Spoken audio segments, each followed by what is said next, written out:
just do the introduction for Yes, the yes, first yeah. 5 minutes, and then I'll pass it on to you. Yeah.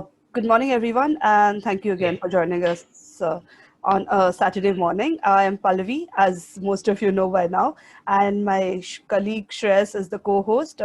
Today, we are really honored to have Dr. Valiathan as our speaker. Before I pass it on to Professor Ram Narayan to actually introduce our pioneer for today and be the moderator, I'll just introduce Asian Pathfinders for the first 2 or 3 minutes. Won't take a lot of your time, I promise. So, as most of you know, we Asian Pathfinders, we was started earlier this year with the whole idea to have these open spaces for dialogues and discussions.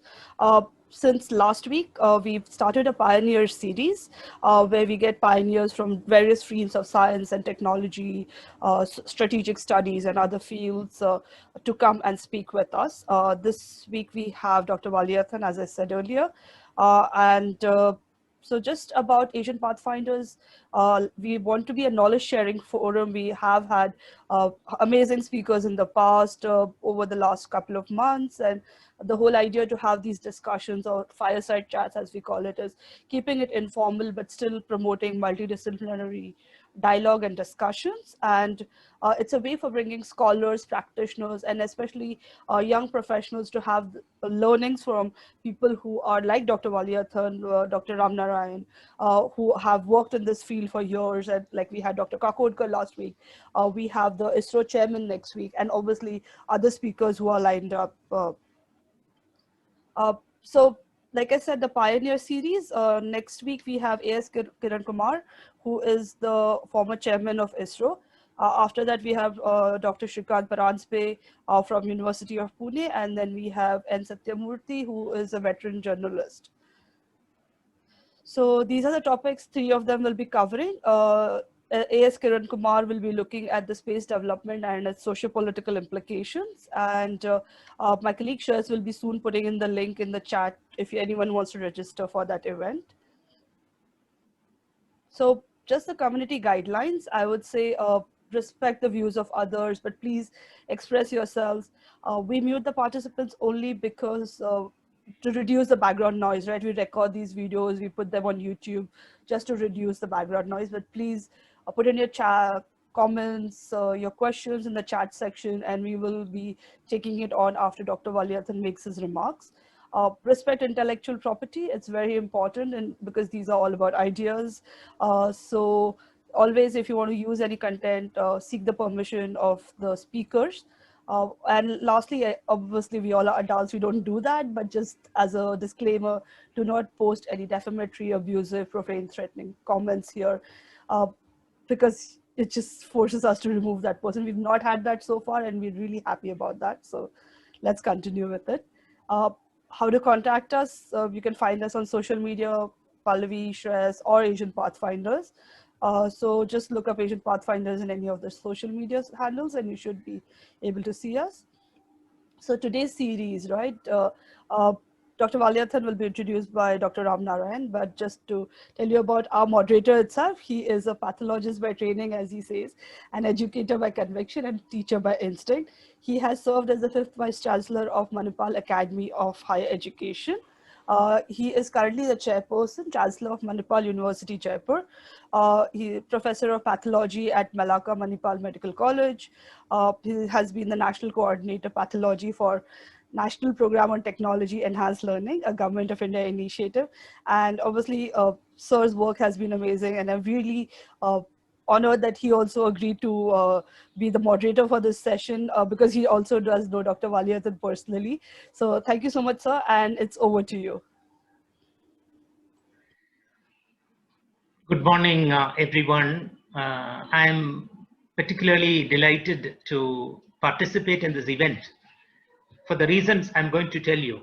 I'm taking you back to 1993.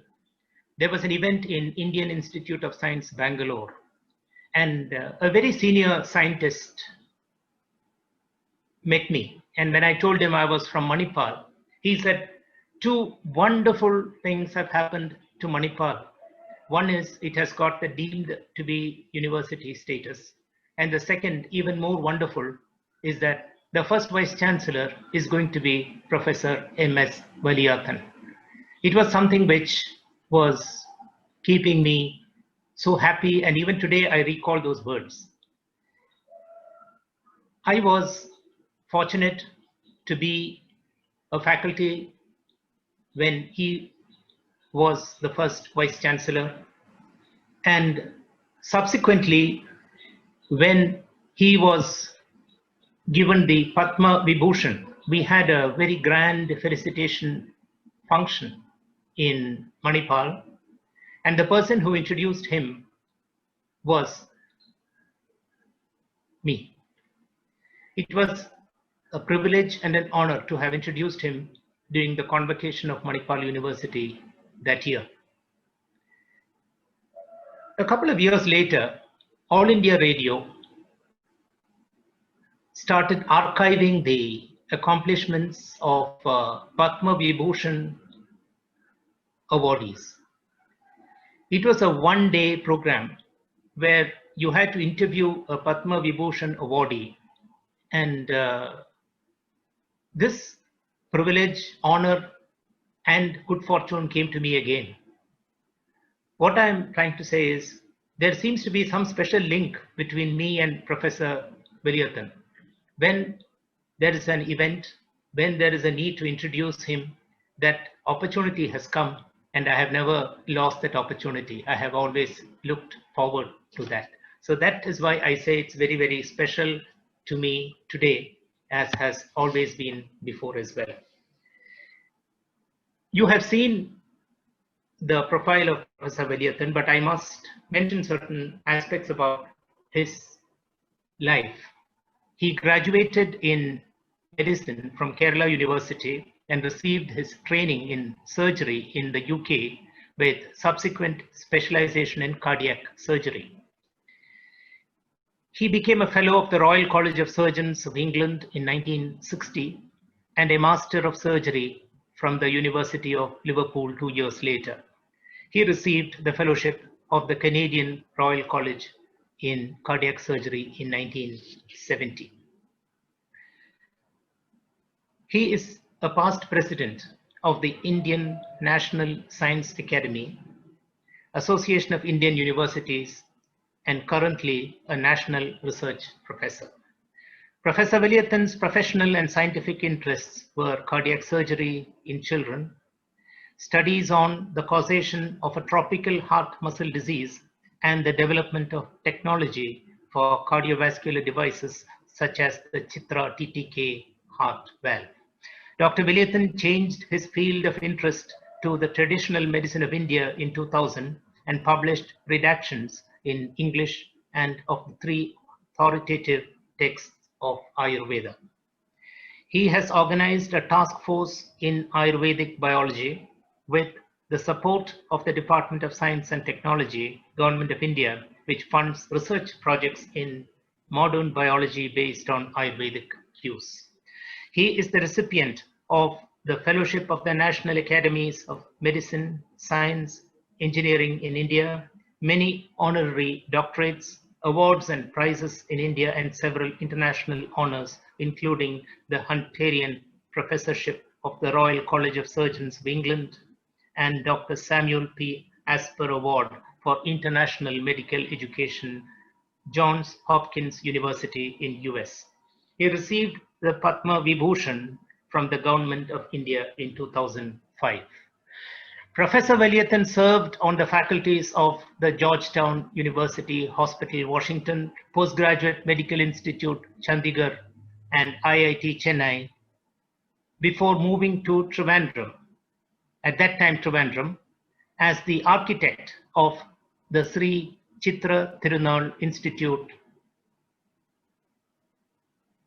where he remained as Professor of Cardiac Surgery and Director for 20 years.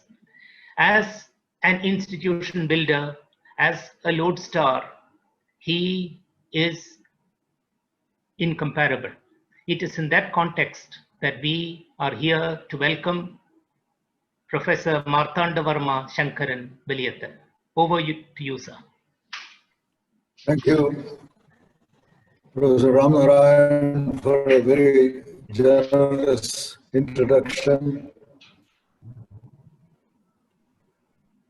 I am delighted to take part in this Fireside Chapters. I have chosen a title which may be intriguing to some, may be provocative, but that was done deliberately. The first part of my talk, the building, I could do no better than give you my own personal experience in the building of Sree Chitra Tirunal Institute. It was a unique experience for me. When I came back to India in 1972, after finishing my training in cardiac surgery in the United States, I had three things in mind: not doing cardiac surgery alone. I also wanted to develop the instruments, the tools that we need to do cardiac surgery. Because I knew in India, most of these were imported and beyond the means of most hospitals. And the result would be the surgery will not be accessible to common people. So we must develop the technology. So I needed that added to cardiac surgery. And thirdly, this is not possible unless you have an academic environment where engineers, physicians, and many other people can function together as a team, an academic environment. So I was seeking a place where I could combine all these three. I tried this in Delhi to find an opportunity. I could not. Then I moved to Madras to IIT as a professor there in biomedical engineering. There I could not succeed. So 72 to 74, I was moving like this.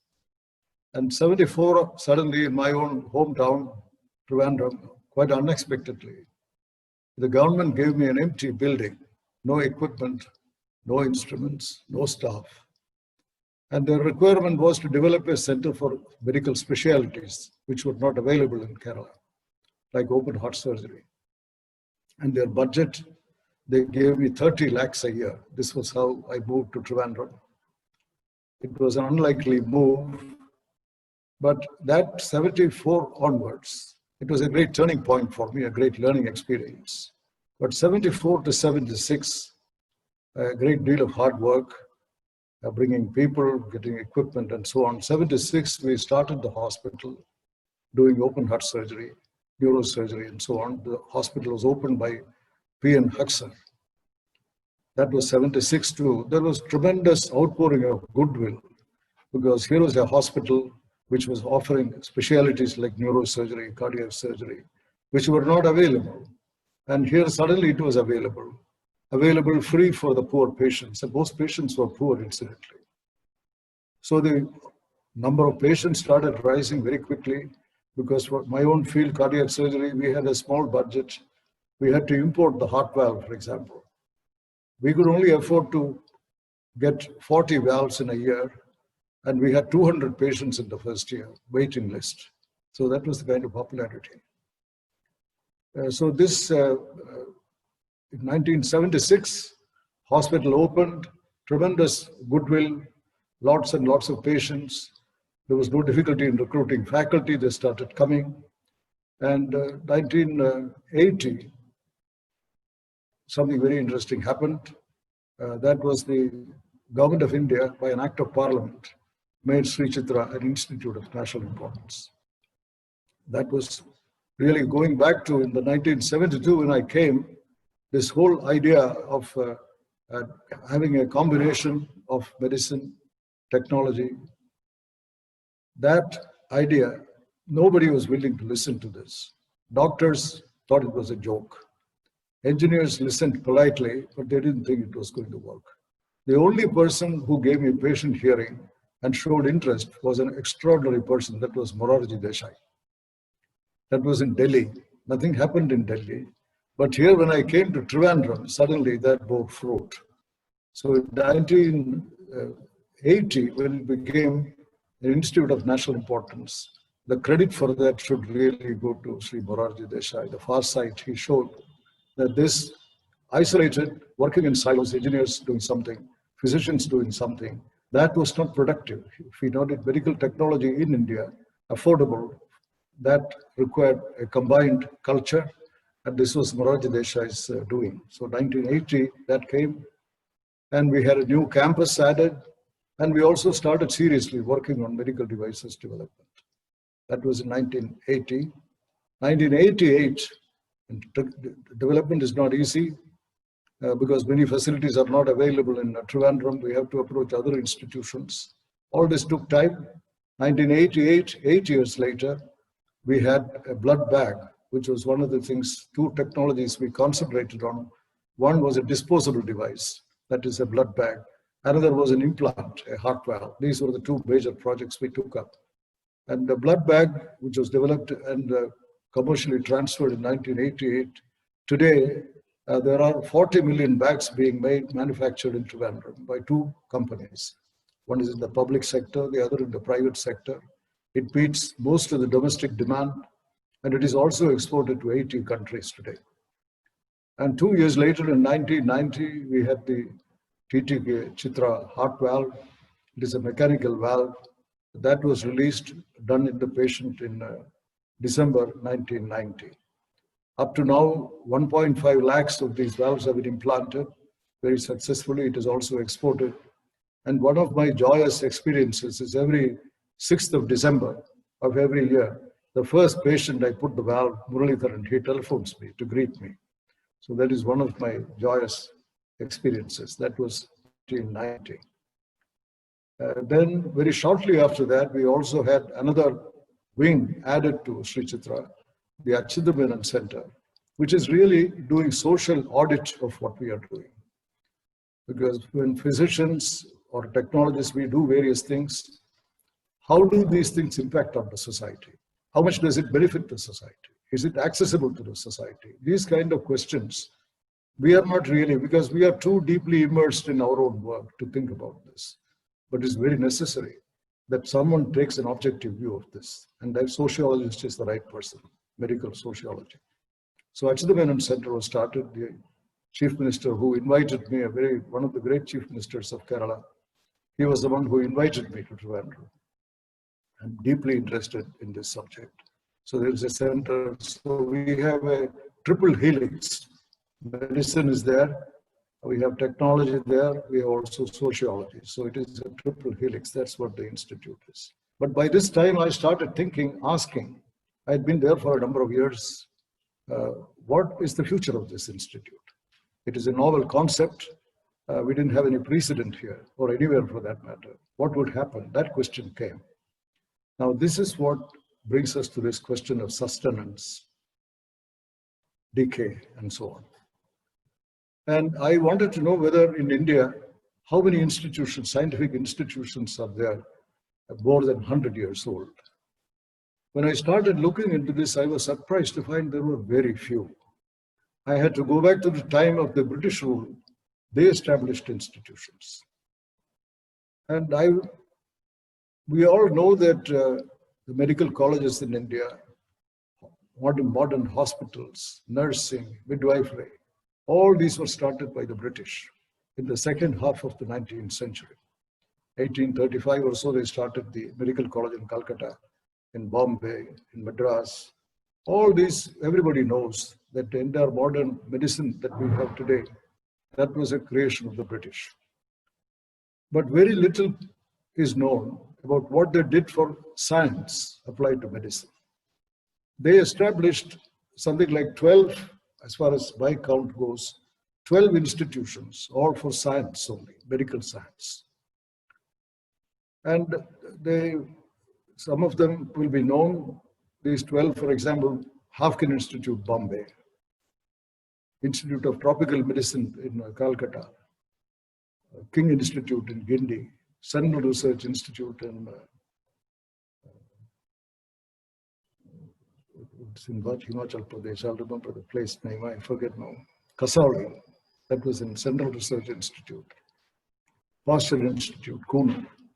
Like these, they have 12 institutions they established. And these were all more than 100 years ago. And they did outstanding work, I must say that, especially take, for example, Hofkin Institute.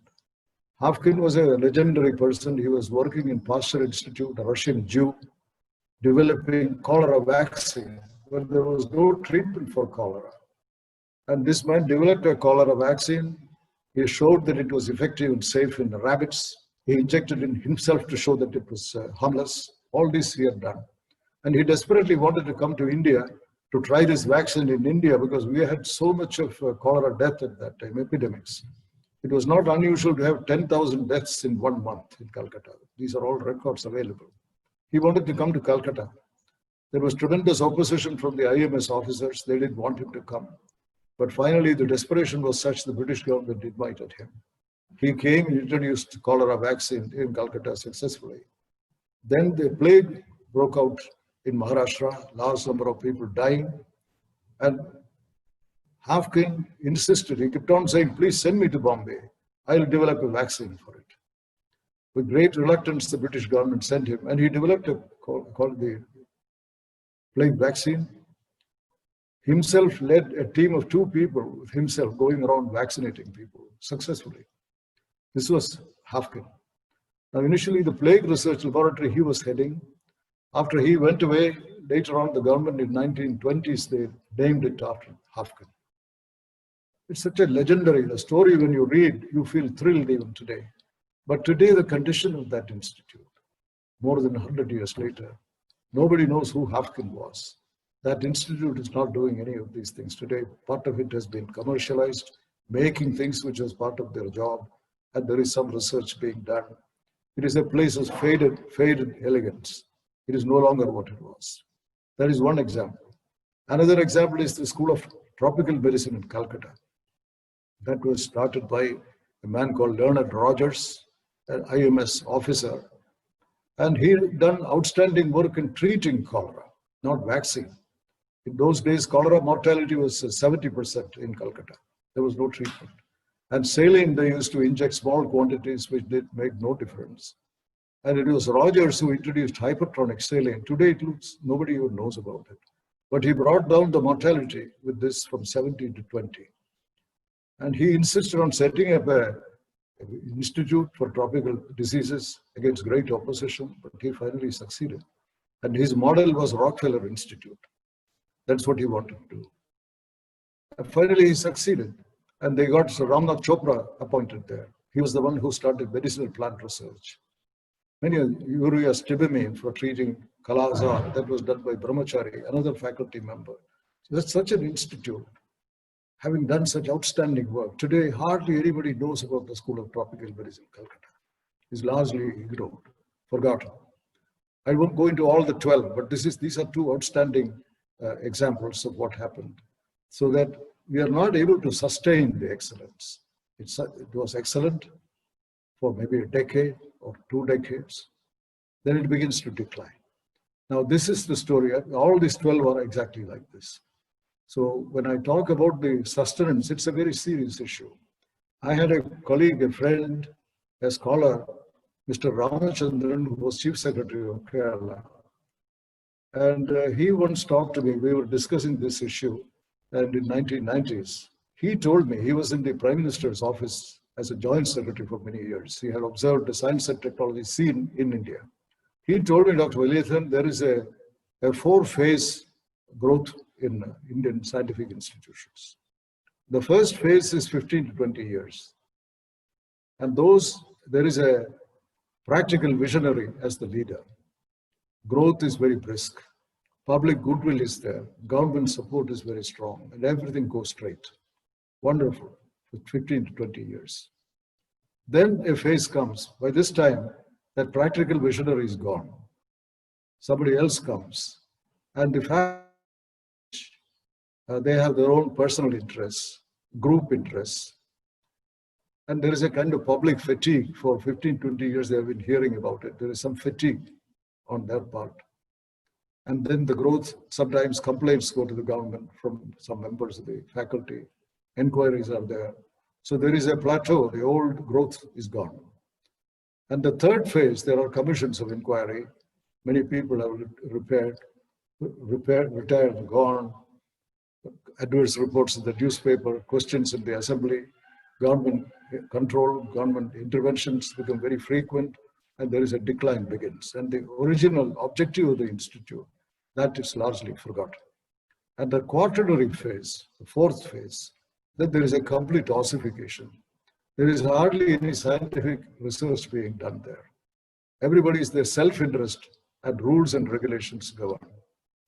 And the questions asked at this phase is, the institution exists.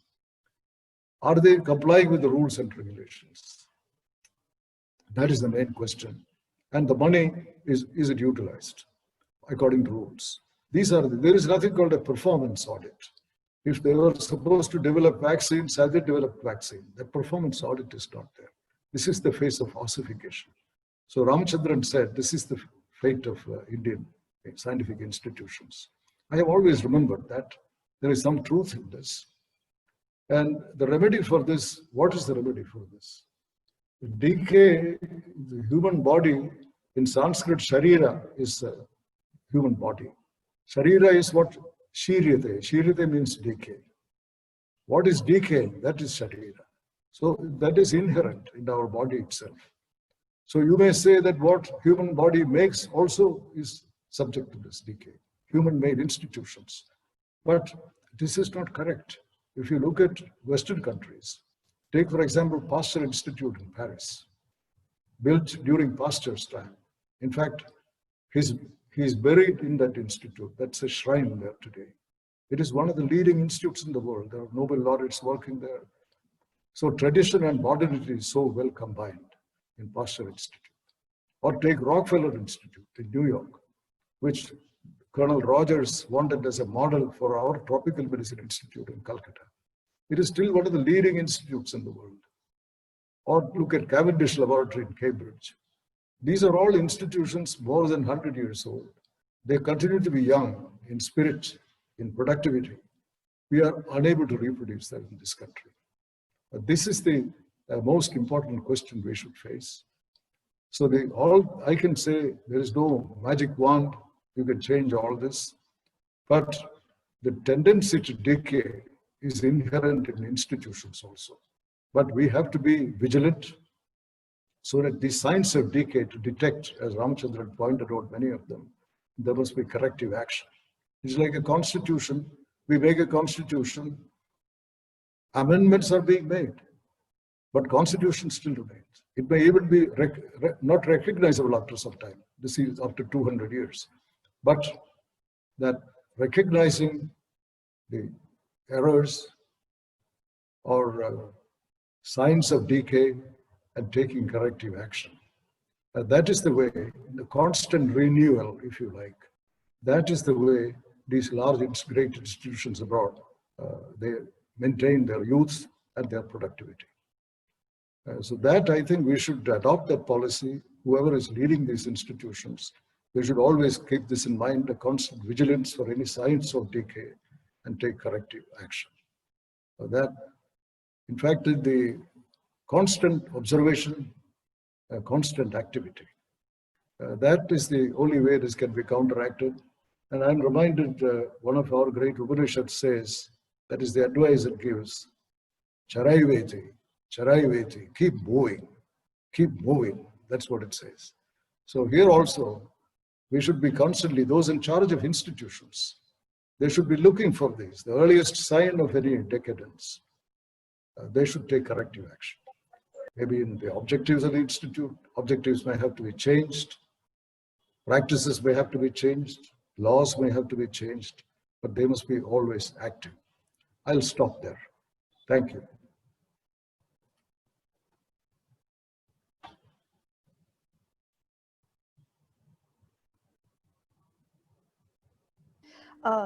Dr. Ramnarayan, you're muted, sorry.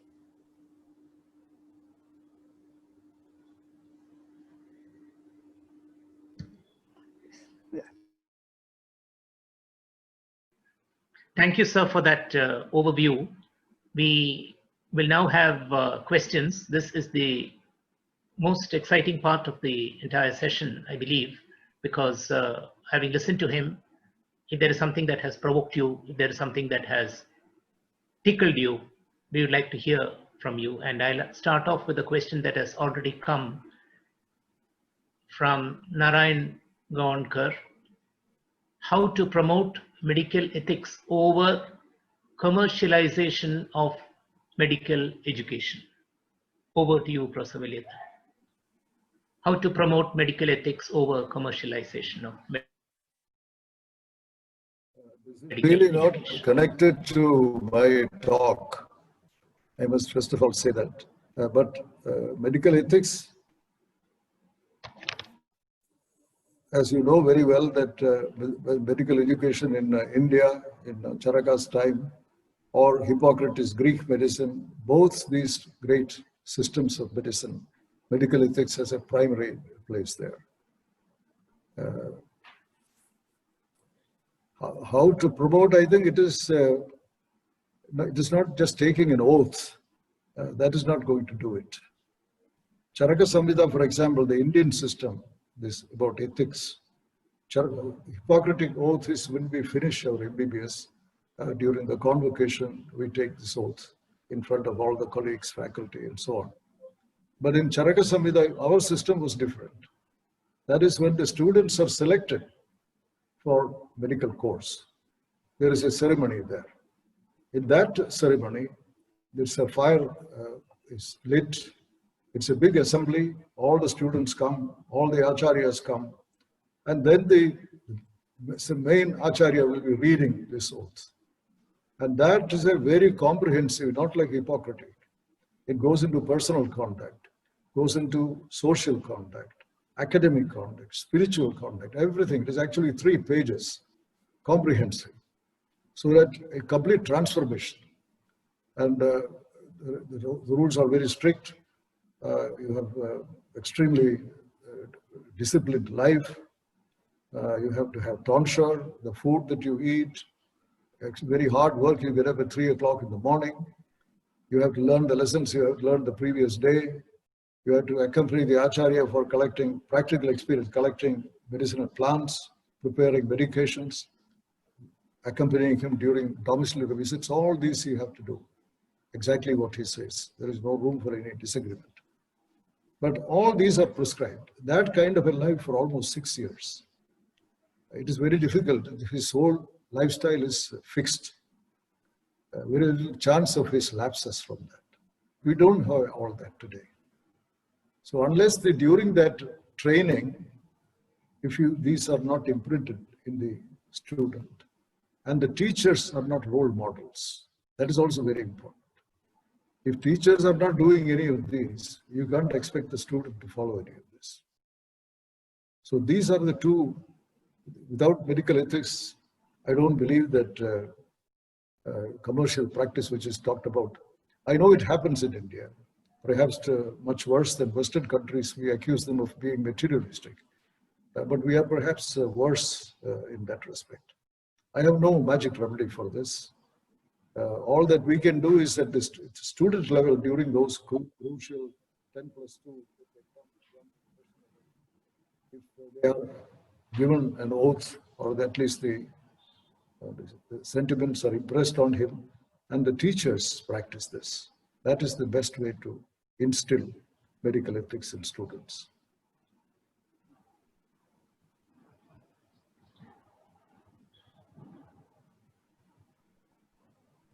Thank you. Thank you, sir. Sir, I am reminded of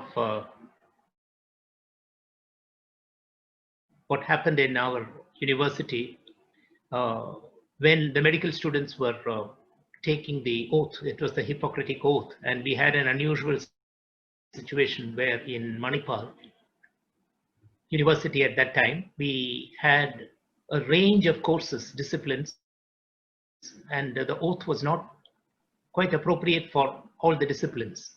And I remember that you actually authored the oath that could encompass all disciplines. And even today, that oath that you wrote for all disciplines, irrespective of the profession that he or she is pursuing, we are still using it in the university. So that is your legacy of the oath that you created actually for Manipal University. and it is being followed today, which cuts across all disciplines. Thank you so much. I'd like to add a little bit of information. In St. John's Medical College, some time ago, the professor of psychiatry, it's a lady, she told me that my book, Legacy of Charaka, they had read that in St. John's Medical College. There I had given this oath, which Charaka had administered. And she said they found it very interesting. They were following the Western system, Hippocratic Oath. What they did was, now that continues, Hippocratic Oath is administered. But when students are admitted, they have an abridged version of our Charakas, that also they give. So they said they have introduced in St. John's Institute. It's a big, major medical institute. Thank you, sir. We have a question from Satishan. What is the future of science higher studies in India? We have a sub-question. How can we attract young generation to study science and scientific approach? First question is, what is the future of science higher education in India? And second is, how do we attract young generation to study? Prospects for science is endless, I would say. More and more science we need. If you want to make medicine accessible, affordable for poor people, you need science. If you want to treat what you cannot treat today, you need science.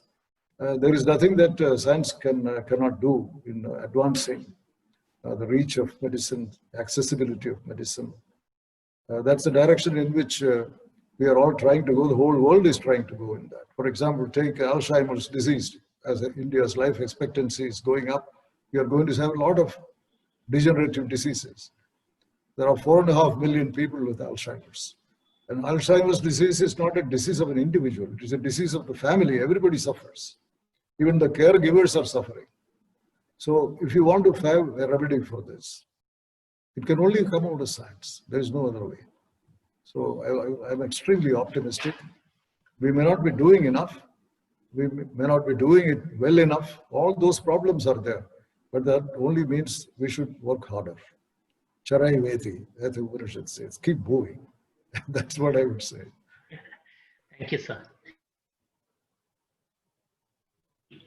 Institutions of eminence are also a result of the government support for development of these institutions. What can be done on the public policy end to create, promote and sustain scientific institutions? On the public policy end to create, promote and sustain scientific institutions. Scientific institutions in India, they don't necessarily include medical institutions. There is even though medical institutions are also scientific institutions, but somehow there is a difference here. Medical institutions are all supported by our Ministry of Health. Scientific institutions they are under the UGC of the Department of Science and Technology. There is a difference in their strategy, the way it has always been different in India. So, but there are a large number of schemes, and look at the number of 800 medical colleges today. It's a huge establishment. And it is very true that we are not able to fund it properly. Ministry of Education, similarly, it has been said 6% of the GDP should be spent on education. We are not able to do it even today. This was recommended in Kothari Commission report, 1964. We have not been able to do it. So similarly, the healthcare, we are spending 1% of the GDP. It is impossible to provide enough encouragement to students or research with this kind of funding. But we should try our best. There are many other demands on the government. We cannot keep complaining. With what we have, we should try to do. In fact, a lot more can be done with what we have. In Chitra, for example, in Trivandrum, it is a technologic backyard. At that time it was, even now it is. So if you want to develop something, a highly complex device like a heart valve, manufactured only in half a dozen countries in the world, many of those technologies we need, materials testing, for example, a valve a metallic valve with fractures. If you want to do a fracture analysis, we cannot do it in Trivandrum. We have to go to a place like NAL in Bangalore. So like that, in India, we have a lot of competence to optimize the use of all these. It is made lead institution of Chitra, but many institutions in India have contributed to it. That way, we can do a lot with the available resources. We have to do that. As far as the future is concerned, I think it is bright. I think everything is going for it.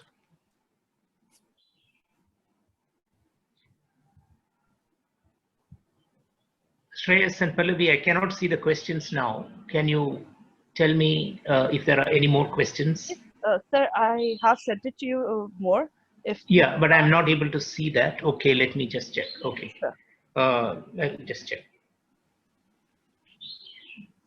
If you haven't, I'll just. No, you can. I think you can read the question. I have not received it as yet.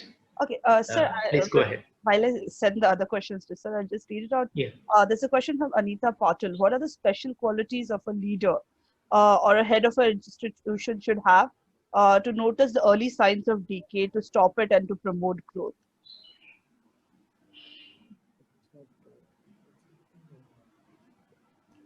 Sir, can you hear us? Valiathan, sir? Yep. Yeah, right. No, I think I cannot say what the special qualities are, but he should be totally devoted to the objective for which the institute was set up. For example, if it is set up for promoting research, any research institution, regardless of whatever area, it may be fisheries research or it may be medical research, but the focus should be on research. What happens is in many, I can give this, several examples.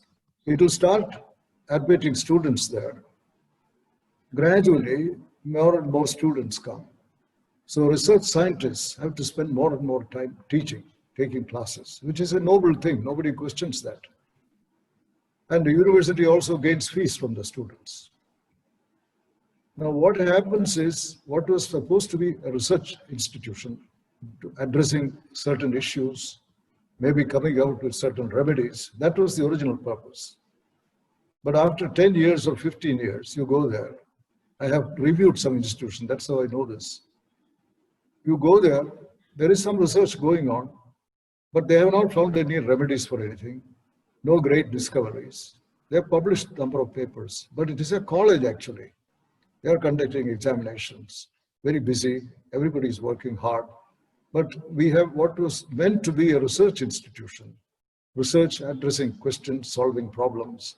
Instead of that, they are producing graduates there. It has become a college. Now, this is the sort of thing which there is nothing wrong in having a college, but establish a college. Don't convert a research institution into a college. This is the sort of thing a leader in that position, if he is totally devoted to that objective, he will not let it happen. But otherwise, it is very easy to dilute this and eventually end up by not doing any research. So this is just one example. There are many others like this. That fixation on the objective for which it was set up and that vigilance, that is essential. Thank you, sir. The question I have from Ramesh and Charumati is, how can we inculcate the spirit of research in undergraduate and postgraduate medical education? How can we make it more than a mere tokenism of a thesis? That is the first part of the question. Yeah, I don't believe this thesis. I know it happens. But one of the things, perhaps most effective way of introducing or creating interest in the students is to tell them about the stories of discoveries, stories of great discoveries. That is, at least for me, it has most inspirational. Like Pasteur, for example, or Lister, antisepsis, discovery of anesthesia, which completely changed the practice of medicine. And very, even plague, for example. So the story of plague, our own, so many millions died here. how it was discovered, how a vaccine was developed with very adverse circumstances. A man, Hofkin, with two assistants.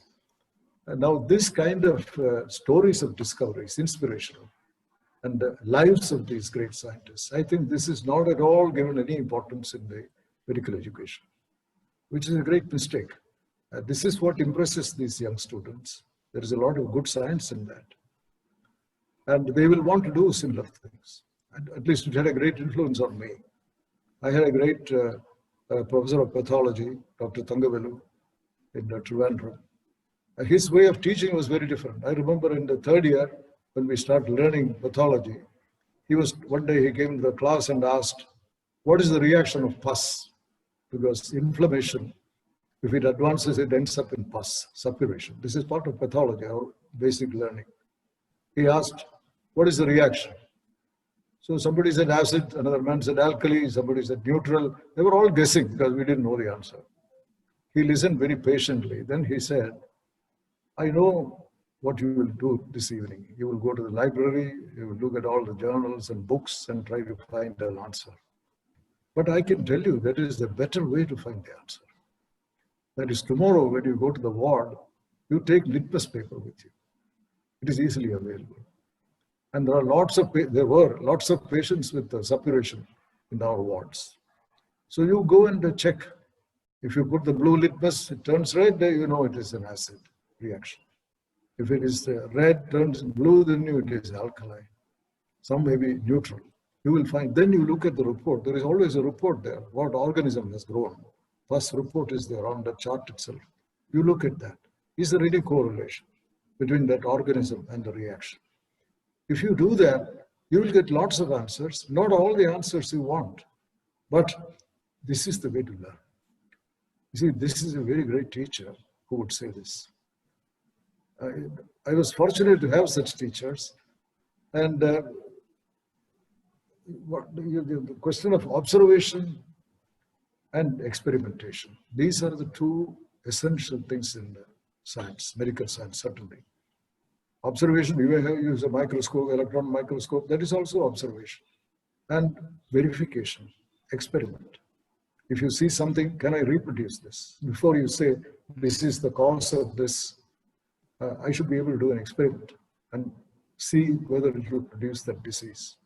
So observation and experiment, these are the basis of research, whatever it is. Now, if you teach like this, not simply giving lectures. So I think that it can be demonstrated, open. And if you don't know something, you should say, I don't know. We can find out. If there are no answers, we'll do the experiment and find out. I think that's the way to create interest. Thank you. So the second part of the question, again from Pramesh and Charumati, is this. We have seen brain drain of talent due to lack of research in this country.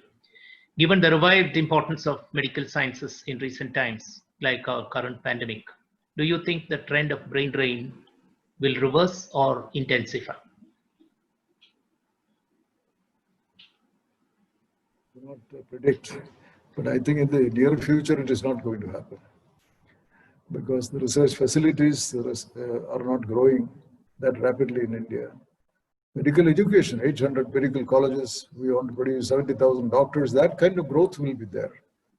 But I don't see the research environment, the facilities to do research will be attractive enough to draw our doctors and scientists from abroad. But I must also say this, we have a problem here. I know that in the United States, for example, today, scientific research is not that easy. Positions are fewer, funding is less. So there are many Indians there, gone there, who have done PhD, they are doing postdoc there, and they are stuck. They cannot get a regular faculty position there. They want to come back. And in India, we have so many schemes they announce. But I know several of them, when they write letters here, they are not able to get anything here. And when they come here, what they get is totally unacceptable to them. This doesn't even suit their background. So it's not satisfactory at all. So I don't see a large number of them coming here and changing the whole research atmosphere. But I do feel that those who are here in a position, they are not being productive enough. And I will not always put the entire blame on the government for this. Their curiosity, willingness to work with others, all that. We have to do more. Like when you look at these great people like Hofkin, Ramnath Chopra, all these people, how much they struggled. And reducing the mortality from 70% to 20%. Is that a small thing? So we have many such opportunities, but it's not easy. Thank you, sir. From Anand Gaud, we have the next question, and that is, what made you find the relevance between Ayurveda and modern science? And what is the future of it in this experience of joint venture? I turned to Ayurveda when I was 65. I had just finished my vice chancellorship at Manipal. So that's when I turned to Ayurveda. But my interest went back maybe at least 10, 15 years towards the end of my career in Sree Chitra. That's because in the operating room, when you do cardiac surgery, there will be about 12 people there, different type nurses, technicians, anesthetists, all that. It suddenly dawned on me that out of that crowd in that operating room, except the human beings there, everything was important. Instruments, even the concept, like open heart surgery. You can stop the heart and lungs of a patient and you can open the heart and do the operation and revive.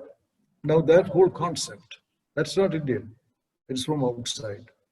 All the drugs we use, all the techniques we use, all the instruments we use, everything is important. Nothing is Indian. Now this kind of bothered me. Earlier on it did not. But in 1990s, I started bothering about this. Why is it like this? Then I realized it's not only in cardiac surgery. You take any specialty in modern medicine. It's the same situation. It is nothing. Then I was reminded there was a scientist called Shockley, the inventor of transistor, who got Nobel Prize. He had made a remark in 1960s. I was in the United States at that time. He said, these groundbreaking, revolutionary discoveries in science, only white people are capable of doing that. He said that. So he was attacked, he was criticized, but he stood his ground. He said, yes, others may do modifications and all that, but these radical great discoveries, only the white people are capable of doing that. So I began to wonder, because 250 years Western medicine had been with us, and very bright people choose medicine. And Indian doctors are known for their competence. Why is it there is not a single idea, a single explanation for the cause of a disease, a single instrument, a single technology discovered by an Indian or invented by an Indian is used all over the world. For example, C.V. Raman spectroscopy, that is used all over the world. That only we should recognize as a great discovery or a great achievement. We don't have anything like that in medicine. Why is it like that? Then I thought this is to say that we are incapable of creativity, incapable of doing innovation. That kind of thing is a very damaging admission. So I wanted to know, after all, 250 years is this moment in India's history. We have been around for a very long time. Was there any time in India's history when we were creative, innovative? That is how I started looking into Ayurveda. And there you find, like Sushruta, for example, before the Buddha, here was a man who was describing rhinoplasty. He's describing cystolithotomy, perineal cystolithotomy, all kinds of operations, cataract, 110 types of instruments designed, measurements are given. He was not taking it from anywhere else. It was all their own. Not he himself, but there was a school of surgery, Dhanvantari. This was all done here. And there are many concepts in Charaka. That reassured me that originality is not absent in this country. It is dormant. It was expressing in those days. Now it is not expressing. So we should be able to revive that creativity. That should be our effort. That's how I reached Ayurveda. Thank you, sir. We have a question from Yashada Pillai. With the rise and application of technology to healthcare, technology. I don't believe that the growth of technology will building decay of healthcare institutions. I don't think that growth of technology will have much effect on the fate of institutions. That is decay of institutions. Decay of institutions as, for example, institution becomes too many people are employed. 90% of your budget you are spending on salaries. That's the classic example, obesity. That is the problem. If you are obese, 80 kilograms, whatever you are eating, 80% of the calories are going to sustain those 80 kilograms. There is very little work output. Same kind of thing happens here. Now that is not technology, it is a question of management. So here I don't believe that technology growth will make healthcare much more effective. It can make it cheaper.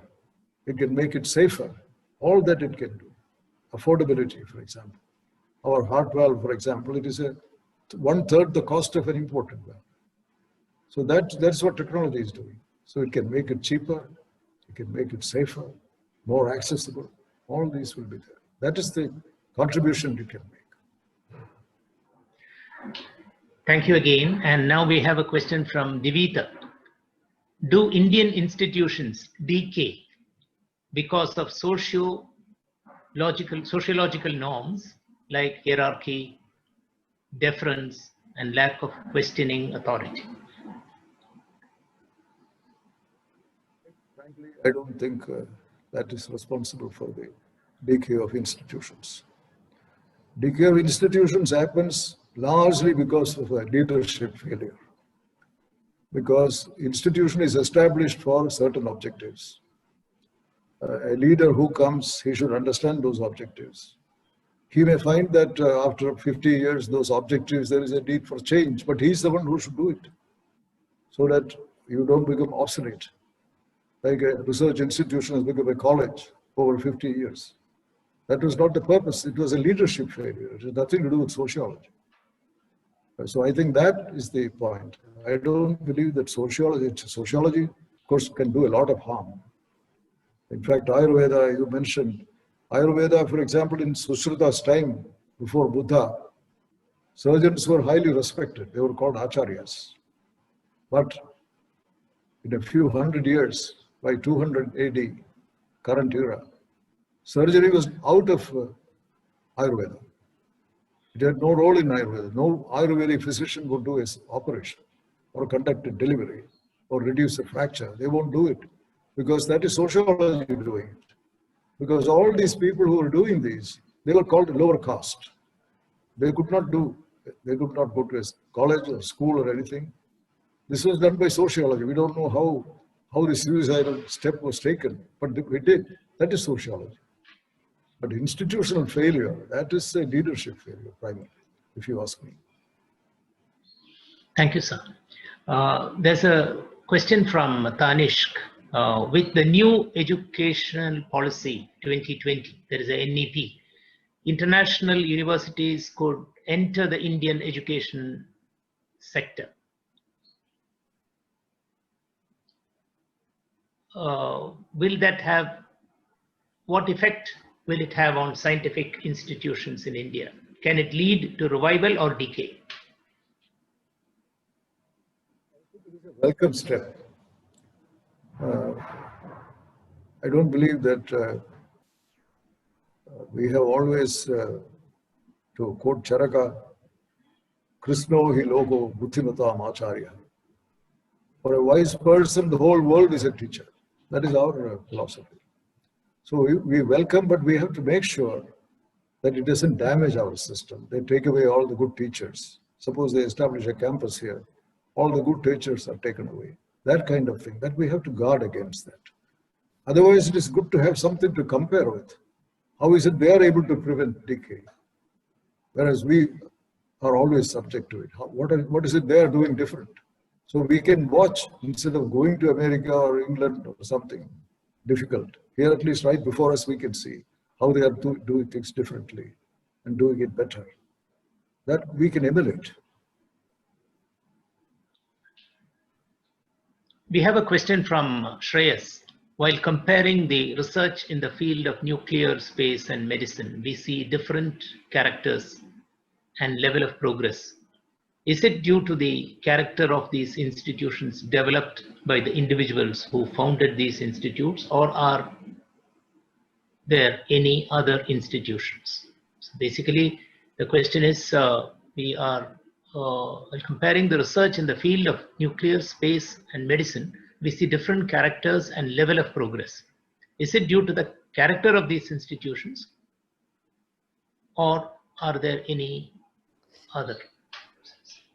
The difference primarily is there is no doubt that space and atomic energy, they made faster progress, greater progress.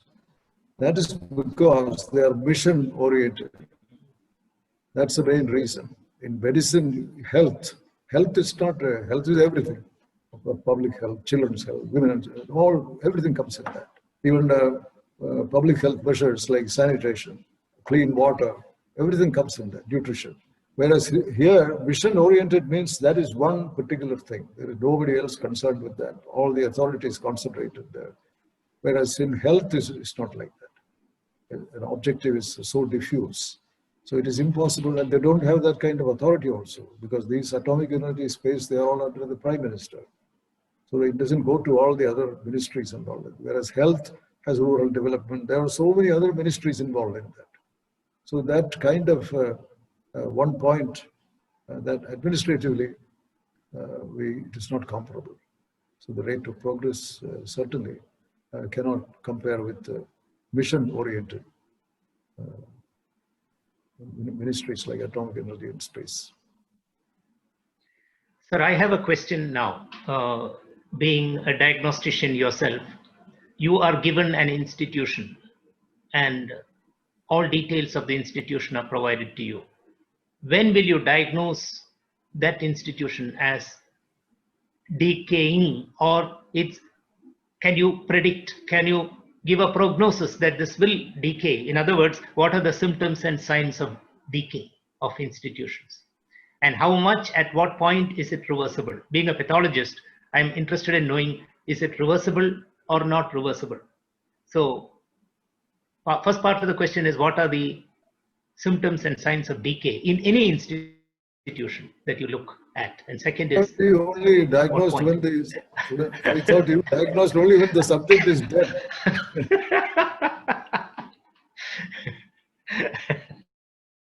I think there are.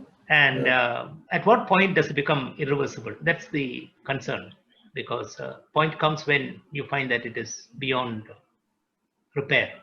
Or does it happen at all? Should we be so pessimistic? Fourth phase of Mr. Ramachandran telling me that ossification or calcification, that stage there is nothing you can do. But unfortunately, we cannot wind up these institutions in India. A government institution, you can never close down. So all these shadows, ghosts, they remain. They're all there, not doing anything. At that stage, nothing is reversible. If you can close down, give them a good golden handshake and send them away, that's what we should do. But we are not able to do it. We have all these institutions still there, doing no work. So what we have to do is the objectives for which this was set up. Many times, in some places I have seen, they don't even know where the document is. Strange. Your original document setting up this institution, which said these are the objectives. Can I see a copy of this? They have a difficult time to find it. You have to look at those And to what extent, if they say this is to be done, what has been done here? If they have not done any of these, then it is already advanced in decay.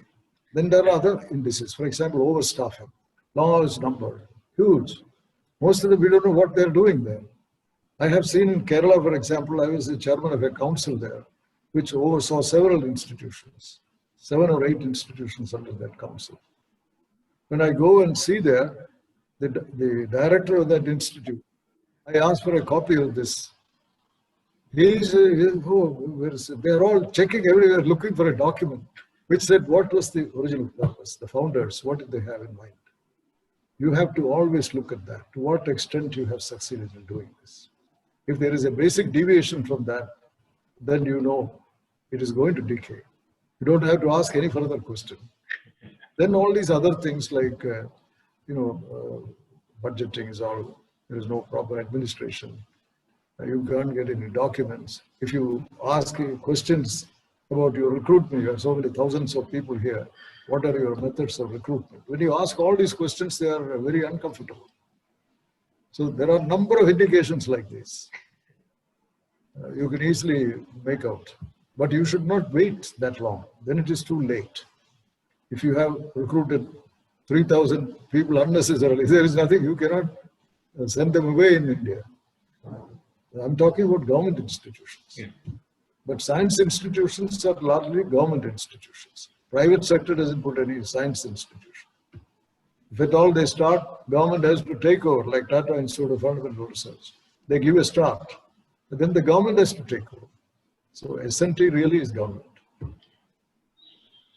Thank you, sir. We have a question from Sree. How can we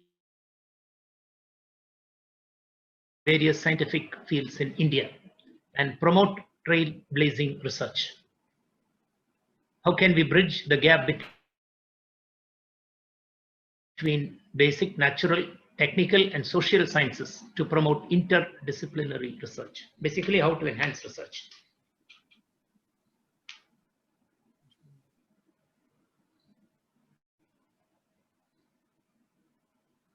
Recent application of technology to healthcare, is that the one? No, sir.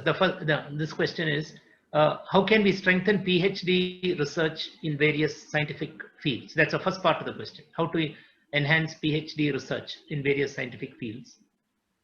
And then secondly, of course, how to have interdisciplinary research? How can we bridge the gap between basic, natural, and technical? But all these are, there are plenty of documents available. Plenty of documents are available on enhancing this interdisciplinary research. There are fellowships available. I don't know how effectively they are being done. But interdisciplinary research, we have tried very hard to promote between biology and Ayurveda, for example, in our own small way.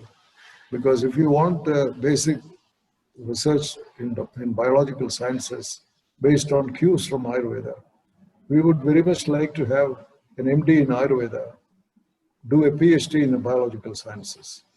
That would be a very ideal type of collaboration. But we have tried very hard, we cannot get anybody. Nobody comes with MD to do this PhD.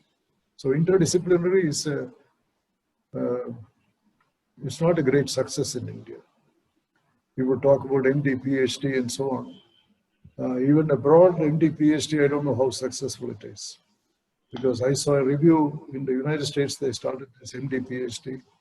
That is after fully qualified doctor is going into research. But that review, which was done after 5 years of starting these MD, PhDs, one of the things they found was people who get this MD, PhD, very few of them have actually gone to do research career. They work as doctors only.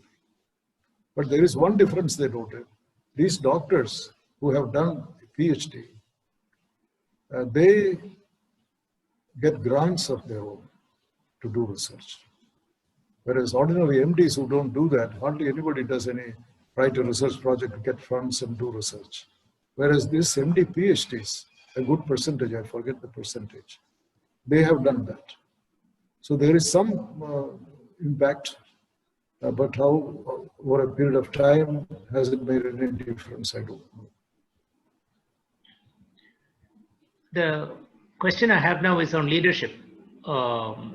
It is a question from Moira and Pranjal. Given that you note leadership is a big factor in decay or growth of research institutions, do you consider the role of government crucial to the growth of these institutions? In the current times, do we lack visionary leaders like Nehru, Hofkins, Homi Bhabha, who understood the value of research? I think the scientific institutions, the growth in India is largely the government. Private sector has done very little, with some exceptions, of course, like Tata's. Otherwise, it is all the government which has done.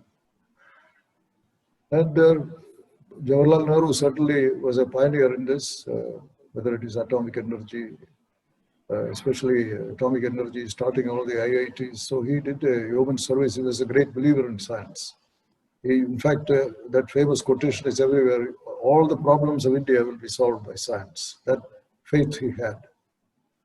But I think there has been, Indira Gandhi has given a lot of support. The present government is giving support. So the government support has been unwavering for science and technology. So many schemes have been introduced by DST.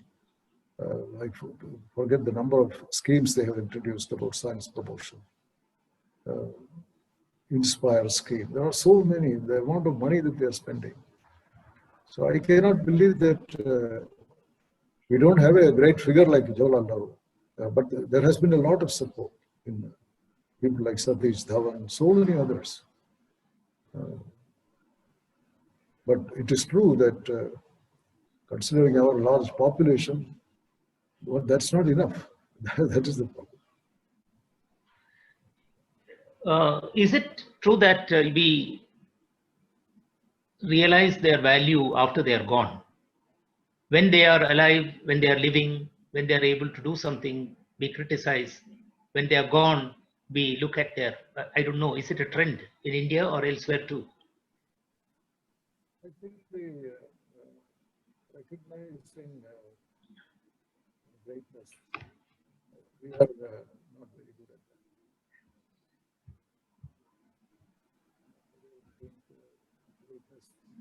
that. These, for example, people like Hofkin, he may be a Russian Jew, but the kind of work he did for us. Or, for example, the Ross discovering malarial parasite, how much he suffered in India. All the work was done here. I can tell you many, many examples. The vaccinations, smallpox vaccination. You know how many millions of lives it saved in India. And the discoverer was Edward Jenner.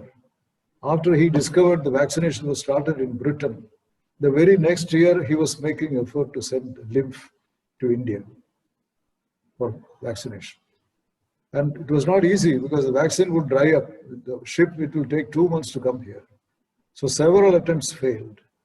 It was after 3 years he managed to get the vaccine here. In Bombay, the first vaccination was done. Or bringing synchronons, quinine. 25 million people had malaria in India at that time, 19th century. 5 million dying every year. And the only treatment was quinine from synchronon, which grew only in Peru, in South America. And to bring that here, how much effort? It takes more than a year for a ship to bring it here. And they brought it here and it won't grow. The whole shipment failed. Then start another one goes. Now the kind of effort these people have made, who remembers any of this? They were not making millions of rupees for this. There's a sheer love. I want to do this, the love of adventure also. So many of these, I think we should appreciate all this. Great leaders are there who should support this man to go and come back and all that. That is their job. They should recognize that this could be of immense value to us. That is the role of a leader. But we need these people also. There are many such stories. This is what I said, medical students should know these things. That is a very strong incentive to do research. So the last question we have from Shreyas, in the globalized world, there is more politics of patents and competitions in the patients, do you think such a race is affecting the research quality adversely?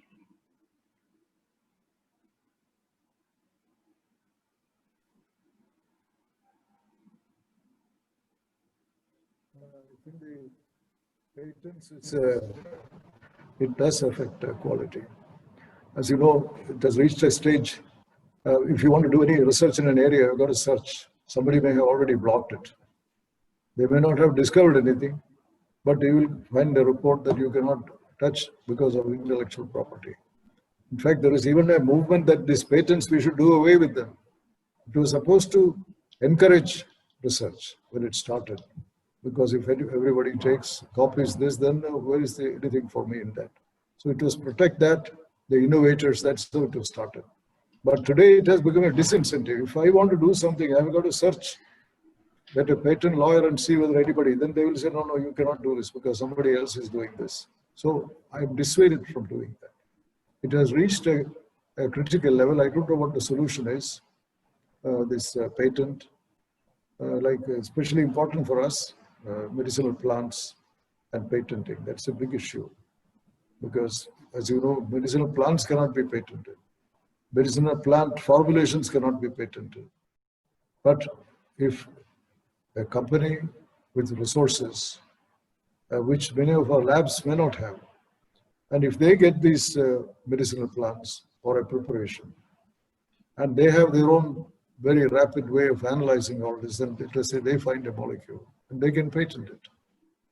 Alzheimer's disease, they can patent it. They can make billions of dollars, but we can't do anything about it. So there are many issues in this. I don't know what the solution is. Thank you, sir, for responding to these questions, which are, some of them are really unanswerable, but you have given your insights and your wisdom. It means a lot. Is there anything that Shreyas or Pallavi you'd like to say or comment or ask anything specific? I think, sir, amazing session. I think learned a lot from starting from the history of it to our current state. I think everyone agrees. I'm getting the feedback, so I think it's a great learning experience, sir. Thank you so much for sparing that time, and that's really even to Dr. Ramnarayan for an amazing moderation and amazing session. So thank you, Dr. Valiathan and Dr. Ramnarayan for this session. Thank you. It's a pleasure. Yeah. And sorry, Yeah. sir, just that next week we do have Dr. A.S. Kiran Kumar, who is the former ISRO chairman.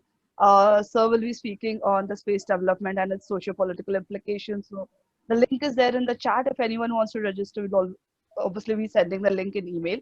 But thank you, everyone. Thank you again to Dr. Valiathan, Dr. Ramnarayan, and the amazing audience. We always short of time, but never short of questions. That's a mark of an amazing audience. So thank you, everyone. Thank you so much, sir. Thank you. Thank you so much. Bye. Thank you. Thank you, sir. Always there's something I can learn.